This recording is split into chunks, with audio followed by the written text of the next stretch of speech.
Well, friends, first of all, let me welcome you all to Sriaurobindo Center for Advanced Research. In abbreviation, we call it SACAR. I'm happy to be amongst all of you. Most of you know me and most of you are known to me.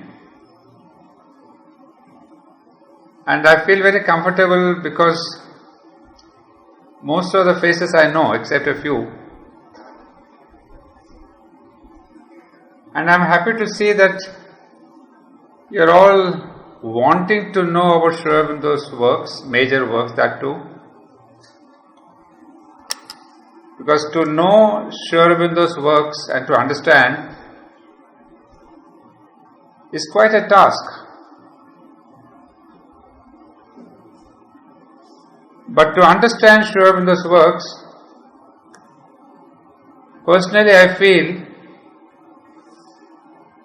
we have to know the person behind the writings. That is Sri Aurobindo himself. You know, you cannot be reading the Bhagavad Gita and understand it or appreciate it without knowing a bit about Sri Krishna himself. It is by falling in love with Sri Krishna, by getting his blessings, that we can understand a little bit of Bhagavad Gita. Similarly, before knowing the major thought of Sri Aurobindo's works, it would be important to know a little bit about his life, about the person. And that's what we are going to do today. A little bit of the background of Sri Aurobindo the person. It is only from our next class that I will be taking up some of the major books. So basically, most of you know Sri Aurobindo. If I ask you who is Sri Aurobindo to you, the general reply would be that Sri Aurobindo is a philosopher. The world has come to know him by two things: as a philosopher and a revolutionary. But I'm afraid to say that Sri Aurobindo is not at all a philosopher. It's quite a misnomer to say that Sri Aurobindo was a philosopher. In fact, he himself denies it. He says, I'm a poet and a politician, but not a philosopher. So why he says so, we'll come to that later. But Sri Aurobindo has many facets to him. That is one of the reasons why it is difficult to know him, because of the multifaceted genius. See, when I think of Sri Aurobindo, what comes to my mind is the Ashwatha tree. Most of you must be knowing what is Ashwatha tree. It is referred to in the Gita, even in the Upanishads and even in the Vedas. The Ashwatha tree has its roots in the heavens, in the superconscious, and the branches are coming down towards earth. Sri Aurobindo similarly, his consciousness is always rooted in the superconscious, and he manifests himself in different personalities, in different ways, in different aspects. So we see in him a psychologist, an educationist, a social reformer, a revolutionary, a journalist, a patriot, and many such things. So this is why we have a little difficulty, but it's also important to know that each one of us can approach Sri Aurobindo in the way that best suits us. You may be a businessman, you may be into art, or you may be into dance, or you may be into anything. And the door of Sri Aurobindo is open to you from that angle. So in a way it is easier to understand Sri Aurobindo because he is multifaceted and he allows from different doors. This approach is what I call the involutionary approach. That means looking from above down. One consciousness called Sri Aurobindo, and then the multiple aspects that we see in his manifestation. In fact, by the end of the day, by the end of the session, you would know that people have even called him as a supreme incarnate, manifesting in the present age with a specific purpose. As somebody said, he is born in the Sandhya of the new age. What is the Sandhya of the new age? You see, in the last century when Sri Aurobindo was born, there was already a new consciousness that was being searched for, looked for. That is, the world was looking for freedom. Colonies were there, colonization was there, and the whole world was revolting against colonization. Everyone wanted freedom, freedom of expression, freedom of nations, freedom of anything. And this is the time where Sri Aurobindo comes into picture, and he not only speaks about freedom in all his works, but he speaks of a new philosophy, a new thought, wherein he says the new age will be the age where matter and spirit will be united once again. I'm just giving you broad ideas, but we'll come to that later one by one. And this is the person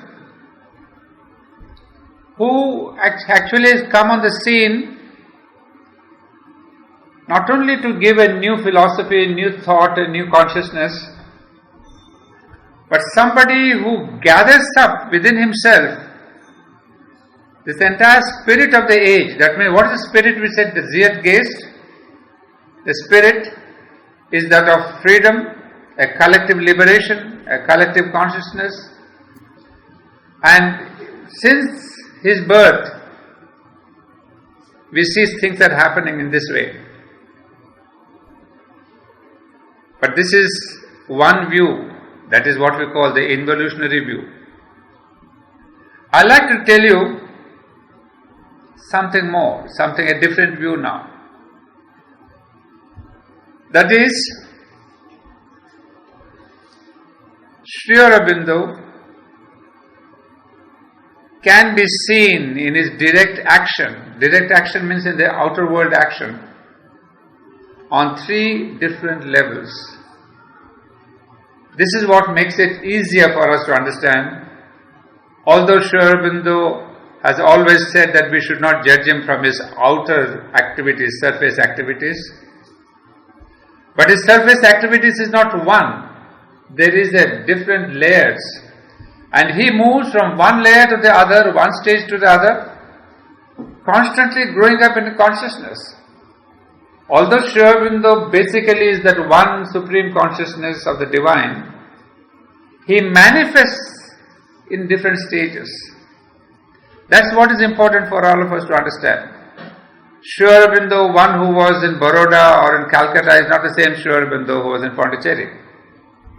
So there is, Sri Aurobindo himself says, there has been a tremendous growth of his consciousness all along. And this is what I am going to trace today for your benefit, and see in each stage what has been his literary contribution. Because remember, we are here to focus on Sri Aurobindo's works, on not on his spirituality or realization, etc. But what are the works he has given us? So the first stage is that of what I have named it as the mental, the mental level or the mental stage, which is the stage of the journalist, the revolutionary, the freedom fighter. Now, when we call this stage the mental stage, what did he give us? On this level, he has given us something unique. Everyone knows him as a revolutionary. But you may say, there have been many revolutionaries in our country before the coming of Sri Aurobindo. Why only him? Why are you giving him the importance? Well, it's true that many freedom fighters have come on the scene before 1905, and most of us in our histories we know Rani of Jhansi, Lakshmi Bai, etc., etc. But what is the importance of Sri Aurobindo as a revolutionary? Well, it is said often that the Brahmin without Kshatriya is lame, that the Kshatriya without Brahmin is blind. And it is exactly this ideal, the deeper purpose of the freedom of India, the vision of India beyond the freedom that Sri Aurobindo had provided to India. You see, what I am trying to tell you is that there have been many revolutionaries who came to India, who fought for the country, but there had to be somebody who gives us the new vision, the ideal. Is India fighting for its own freedom, just to gain independence from the Britishers? No. Sri Aurobindo gives us a wider ideal, that India is fighting not only for its own freedom, but for the sustenance for the world itself.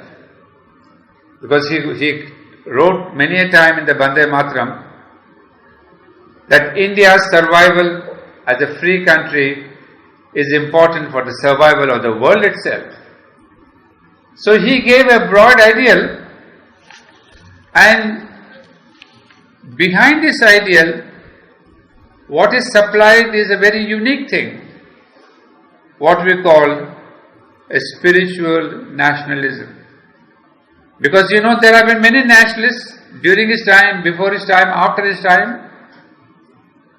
But what Sri Aurobindo contributed to India is a spiritual nationalism, where he says, nationalism is not a mere political program, nationalism is a religion that has come from God. You see, for the first time we see Sri Aurobindo connecting patriotism, nationalism as a religion. This is something new. Of course, it was there in the air, but so forcefully it was Sri Aurobindo who said that. And in another place he says that Mother India is not a piece of earth, she is a power, a Godhead, for all nations have such a Devi supporting their separate existence and keeping it in being. So this concept was very important, because this is how India always fought revolutions. It has never fought revolutions on the level of the army and the Kshatriya. There was always a spiritual ideal for which it fought. So it is wonderful that Sri Aurobindo gave us saying that India is having this a Shakti, is a powerful Godhead.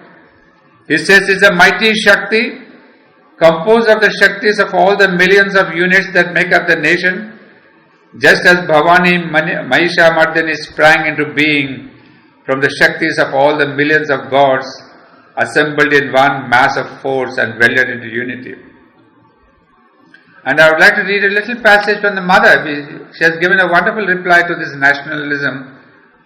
She says, India is not the earth, rivers and mountains of this land. Neither is it a collective name of the inhabitants of this country.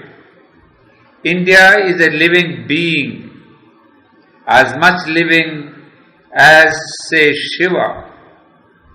India is a goddess, as Shiva is a god. If she likes, she can manifest in human form. So this is the idea that was given to us, contributed by Sri Aurobindo and the mother to the freedom of the country. But this is where we see that he gave a new dream to India, and some of us who have read about his revolutionary days, we see about the power of his beautiful oratory, very powerful, and his writings in Vande Mataram, they electrified the nation and Bengal. There's one question that comes here. Many people have asked the question, why did Sri Aurobindo leave the political field and come away to Pondicherry? Well, in one of his writings, he says very clearly that every great leader must understand when his time is over. One should not overstay his purpose, his role. As it says, the lees of their appointed greatness. So Sri Aurobindo knew that he had secured the future of India, and now he wanted to secure the destiny of the world. So why he has come over to Pondicherry is his role was over. He says, now my next role is to secure the destiny of the world. And this role was given to him by Sri Krishna himself in the prison, in the Alipur prison. So it's not that he decided to leave politics. It was commanded by Lord Krishna himself. So he comes out of the prison after a while. He comes over to Pondicherry. And his literary products during this period were Vande Mataram, the journal, Karma Yogin, and a Bengali weekly called Dharma, and some long poems called Urvashi, Love and Death, Songs from Attila, and some plays like The Prince of Edo, Perseus the Deliverer. There have not been much of a literary product there. He concentrated on the journals, spreading the idea of nationalism, spreading the idea of India's role for the future world. But when time came, when he realizes that my next role to come, he quietly leaves the place and comes over to Pondicherry. Now coming to Pondicherry is the next phase. What I have named as the phase of the over-mental. First was the mental, second is the phase of the over-mental. Now this is something that we need to understand in a different way. You see, most of you know who have read his life. He came to Puducherry in 1910,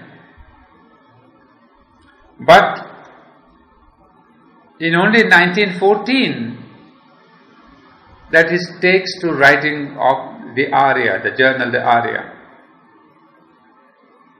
But you may say there are many people who have written journals and books and all that. What is unique about Sri Aurobindo? Well, one thing that we all have to understand, the unique thing is that he wrote all his volumes of Arya, about 8 to 10 books in 6.5 years, all in a perfect silence of the mind. This is something unique in the history of humanity, that he writes voluminous works completely in the silence of the mind. In fact, he himself writes, Sri Aurobindo writes in one of his letters, out of an absolute silence of the mind, he says he has written Vande Mataram and 6 volumes. What is this silence of the mind? Well, if you remember, if you have read his life story, in 1908, Sri Aurobindo, when he was in Gujarat, he had experienced nirvana. But immediately you would think of the Buddha. But no, it is not the same nirvana. Nirvana in the Vedic sense is a spaceless, silent and timeless Brahman consciousness. And since 1908, Sri Aurobindo has been continuously living in this Brahman consciousness, and it is from this consciousness that he wrote the Arya, including all the thousands of letters that is sent to his disciples. So this is something that we need to learn, that writing poems or books or articles or journals is not just a mental activity. He has shown us graphically, clearly with an example, that these higher things are written in the silence of the mind. So that's something that is uniquely exemplified by Sri Aurobindo's writings.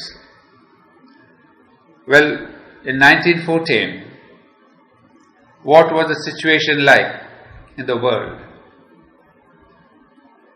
Well, all of you will remember what I am referring to.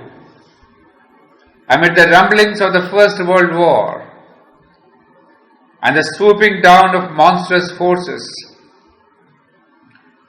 dark and violent and powerful and blind, endangering the very earth, here was a person sitting unperturbed in a small corner of India, Pondicherry, and was writing about his vision of human unity and a transformed earth. This is what seems to be a little paradoxical. The world is blazing there, and here is a person who is undisturbed. It's not that he is undisturbed because he was not unconcerned. Not at all. In fact, he was undisturbed. I take an idea from the Mother when Sri Aurobindo describes about Maheshwari, that when you have full knowledge, then you are undisturbed. So Sri Aurobindo's being undisturbed is because he has a tremendous knowledge of the present and the future of the world. That's why all the bombings in the world did not distract him or disturb him.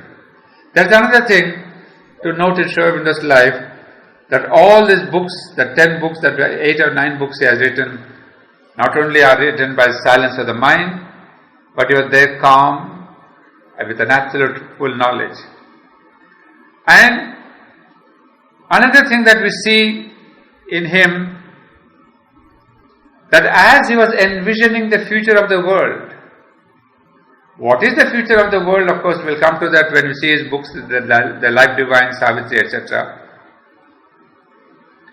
He was not a yogi who was really an ascetic yogi and not concerned with the world. On the contrary, he was very much anchored in his times. That means he kept completely full news of what is happening in the First World War. What is happening every day's news, who is conquering, who is dying, who is attacking, etc. Because he was a person who lived in the present while he was giving the image of the future. So he was foreseeing the far off future where mankind would be completely transformed, and yet he was completely in the present. This is again one thing that people may not understand easily, because they think Sri Aurobindo is a big philosopher of a life divine speaking about Superman and all that, and his philosophy is not concerned with life. On the contrary, he is most concerned and very much in the present. Well, this is only just an outline that I am giving you. In this Arya was begun on 15th of August 1914, and this is more or less the same time. In July, the First World War began in the same year, and just a month later, we see Sri Aurobindo launching his journal, the Arya, and the very first book, first chapter of the Life Divine is given there. So we see the life human that is there in tremendous chaos, but Sri Aurobindo is speaking of a divine life that is to come upon earth. And this is the contrast we see. But what is the aim? You see, this was started in a very interesting circumstance. Sri Aurobindo never wanted to write this Arya. He had his experiences while he was in Calcutta or Baroda or even in Pondicherry. But all spiritual experiences he kept to himself. He didn't want to express. He wrote a couple of poems and a couple of dramas, etc. But it was the mother. When she came, she asked him that all his knowledge should be kept, should be written in a language that is understandable by common humanity. So he accepted the challenge. Challenge in the sense, he said, as a yogi, he must be able to put his pen to all kinds of things. So he accepted the proposal made by the mother and he took it up.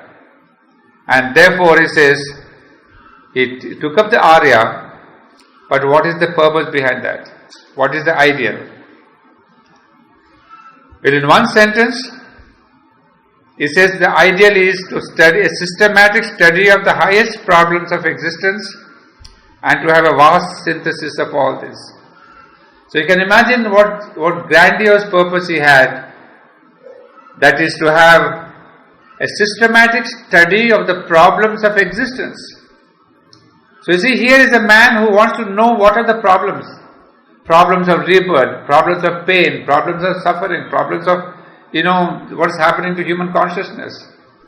So this is what is wonderful about Sri Aurobindo, that it doesn't deal with only Brahman consciousness and Atman and Purusha and Prakriti, no. He says no more existential problems are there of a daily life. And that's what he takes up in the Life Divine. And then not only these problems of existence, but he also sees the grandiose philosophy, grandiose thinking that is there around the world. So he wants to synthesize the East and the West, and not rejecting the Western philosophy saying it's no good, or the Indian philosophy saying it is too ascetic. This is where we see a beautiful synthesis of East and West. So that was his attempt again in the Arya. Well, with this attempt, he wrote the following books. Books in the sense, they used to come out as in serial order like chapters, which have been ultimately published as books. Well, most of you who have read Sri Aurobindo a little bit would know at least the titles. If you have not read the books, the titles are The Life Divine, The Synthesis of Yoga, The Secret of the Veda, Isha Upanishad, The Human Cycle, The Ideal of Human Unity, Essays of the Gita, A Future Poetry, and The Foundations of Indian Culture. Now, to give you a little bit introduction to these works, what was the essence of all these 10 books? If not the essence, the main thrust. But Sri Aurobindo would say that basically his stance is Vedantic. That means he believes the spirit or the Brahman as the very source of this world, as the very material thing or substance of this world. But then what happens?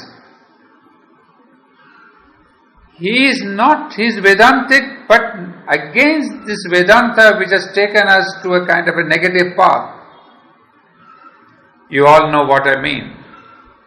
The negative path given to us by Shankaracharya, Adi Shankaracharya, that this world is an illusion, that we have to reject this world. On the contrary, Sri Aurobindo stands against that view and he says, no, the world is a reality. It is this matter, life and mind have derived themselves from Brahman, and therefore they are a reality.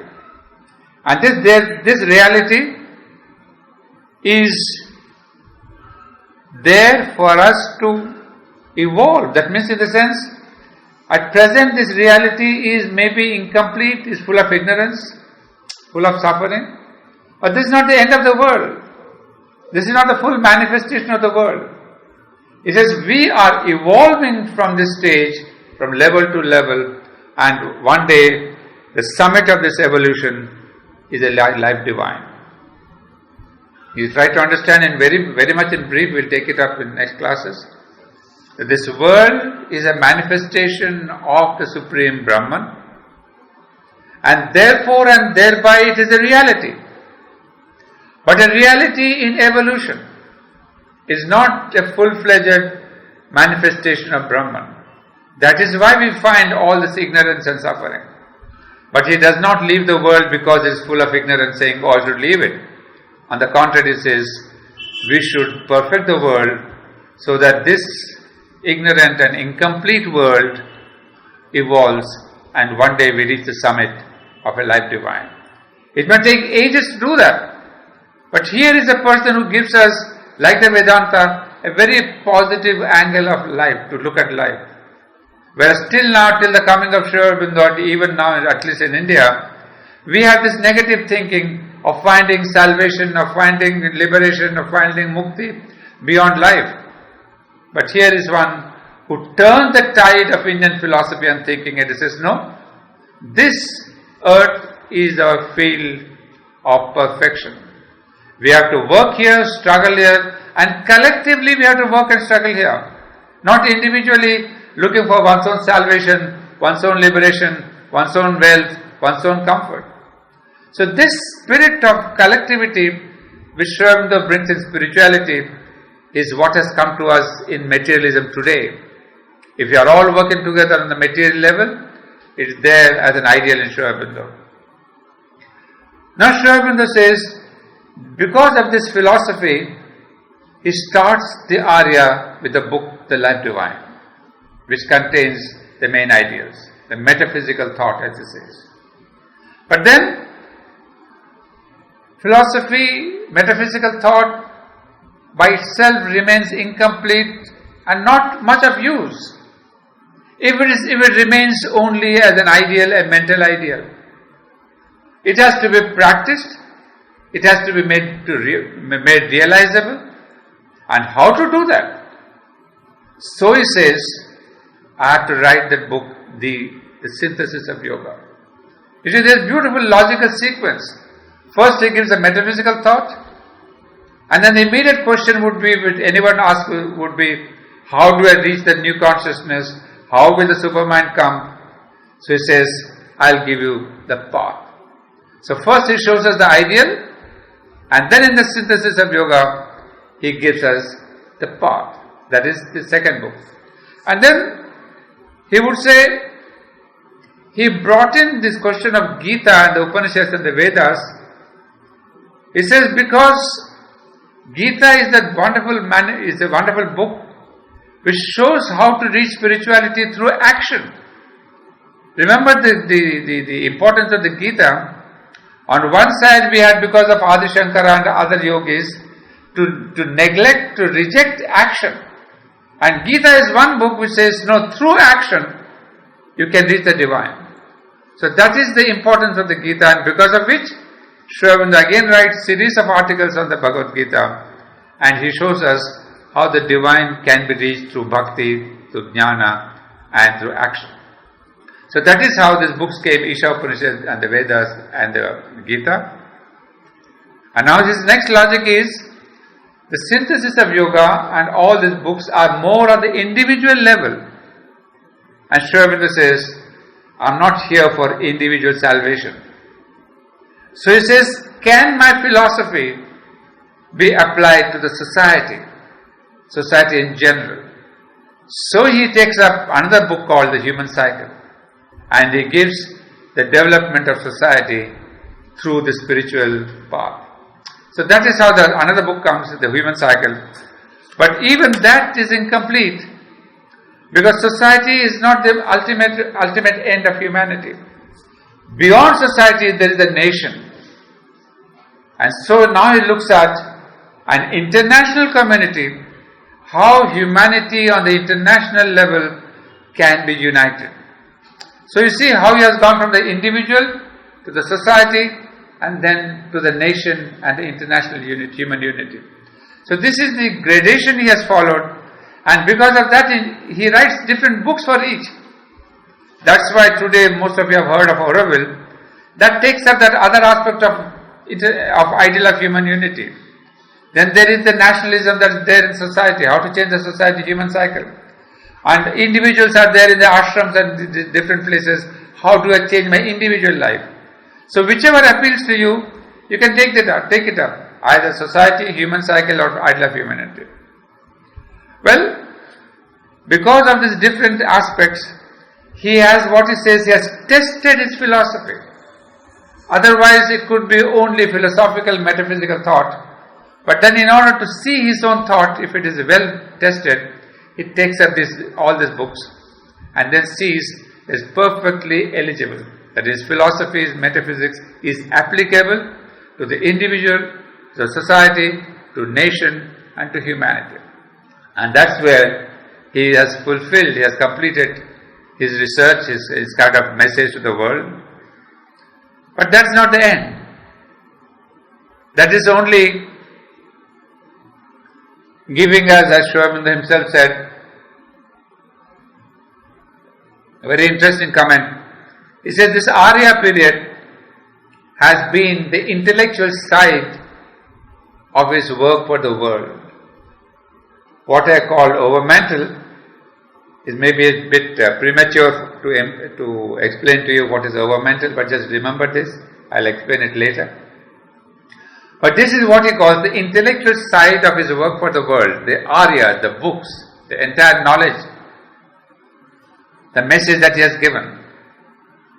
But then comes, because the Arya was over by 1920-21, and it's exactly at this time the mother comes back to Pondicherry.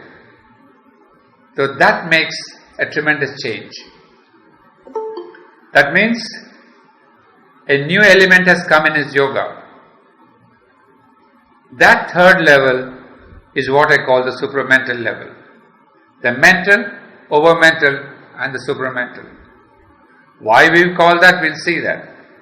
But what is the most important aspect of this over-mental, supramental level is Savitri. The Savitri, the great book, some of you may have read it, are still reading it. But there's a lot to say about Savitri. But in the given time, I'll just give you one or two sentences to tell you that Savitri is definitely the most magnificent consciousness, symbol of his consciousness, the Aurobindo and the mother's consciousness. It is not only a great epic poem of 24,000 lines, but those of you who would like to know, the autobiography of Mother Aurobindo is embedded in Savitri. Aurobindo and the mother have told us not to write about their life, because the surface life is easy to understand.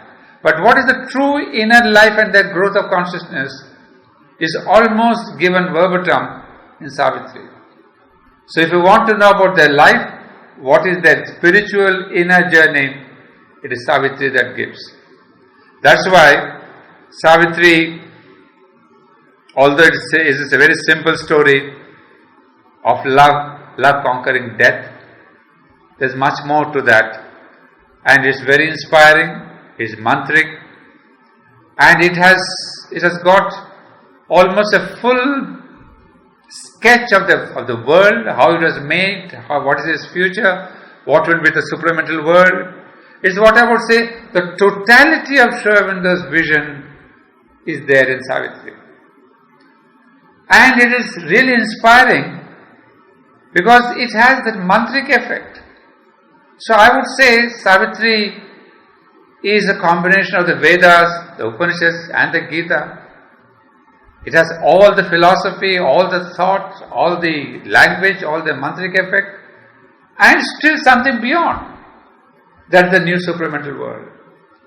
So it's extremely, not only, it is captivating, but in one word, as the mother herself said, it is transformative. So to read Savitri is to transform, at least to try and transform our own life, our own consciousness. You may not understand it. You may say that I don't understand poetry. I'm a man of business person. I'm a man of this and that. But it doesn't matter. Just as we read the Bhagavad Gita in Sanskrit or in our translations, we don't understand the Bhagavad Gita. But since ages, Indians have been reciting the Bhagavad Gita. It has sunk into the consciousness of the nation. And that's what has upheld our spirituality. Similarly, I would say, Savitri will become that future mantra. If people just can recite, can read a page or two per day, that will bring you peace. All that you think of, how to take away tensions and problems and suffering. There are all kinds of human problems. But the mother would say, read Savitri. So it's the kind of a panacea, spiritual panacea. And therefore, Savitri, although many of its ideas are given in Sriaurobindo's sonnets, but I would say Savitri will ring through the ages of Earth's evolutionary history. People may not understand philosophy, may not practice the yoga, synthesis of yoga, but if you read Savitri, that is the culmination. So that is the only work where many people think that will be ringing in the evolutionary history of humanity. That has a long future, and I think when we come to the book Savitri, we'll talk more about its other aspects. Well, I'll end by giving you a little quote from a Vice Chancellor, Dr. C.R. Reddy, a Vice Chancellor of Andhra University, who gave us many years back, one very inspiring quote, an idea of Sri Aurobindo. He says, Sri Aurobindo is the sole sufficing genius of the age. He is among the saviors of humanity, who belong to all ages and all nations, the Sanatans, who leaven our existence with their eternal presence. In the world of death, He, immortal, gives us the assurance of immortality. The world has need of Thee, Sri Aurobindo, and that is why Thou art with us still. This is, many people have written many things, but I thought this is a wonderful, appreciation, accolades from Sri Aurobindo. The last word is almost like Rabindranath Tagore, who had said the same thing. The world has need of Thee, Sri Aurobindo, and that is why Thou art with us still. This is, in fact, a very brief outline of Sri Aurobindo the person. I've made it very simple in order so that you can understand the different stages. And now, having known this person a little bit, we will now take up from our next class, that is on Sunday again, the different books. That is, the different books that he has written in the area.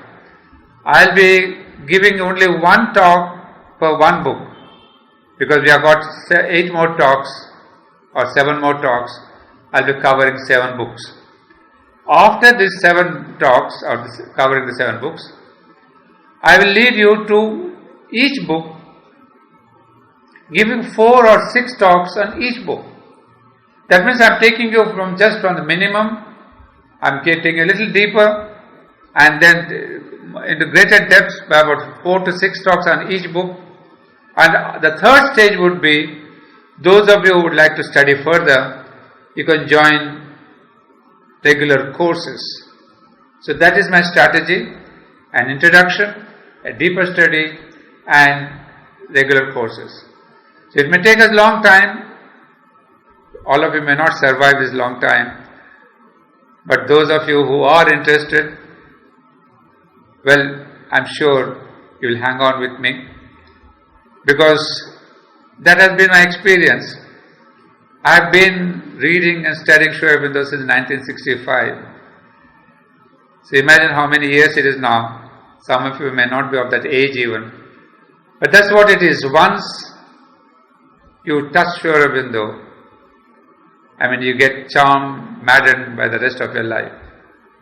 So this is where I am saying that the works will come later, but first approach Sri Aurobindo. Is exactly what I told. If you do not know what Sri Krishna is, you cannot understand or appreciate the Bhagavad Gita.